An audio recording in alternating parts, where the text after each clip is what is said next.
guys যিটো গতিত ৰ'দ দিছে মানে একদম থাকবা নোৱাৰা ৰ'দ দিছে তাৰপে ভাবলোঁ কি মৌচুমী টেঙা আছিলে আপিহঁতে সৰু আপি আনিছিল তাৰমানে খাবাক লাগি আনলি মানে তাইক সেনেকৈ কাটবা নিদি কিনে মই এনেকৈ এৰি দিলোঁ ইটোৰ পিছত ইটো একবাৰ সলাব ধৰিলা তাই এৰাবৰ কাৰণে আৰু তাৰপিছত এনেকৈ এৰাই লৈ কিনে একদম সৰু সৰুকৈ কুটছোঁ আৰু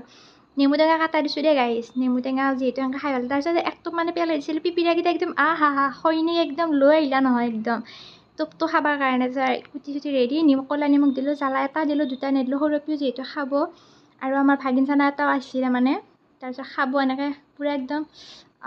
খাইছোঁ মোৰ একদম জিভাৰ পানী পৰি আছে ইটানো পৰছি গাইজ গোটেই আৰু এই উৎপাত চাওঁ সেইফালে চকুতি মাৰি দিয়ে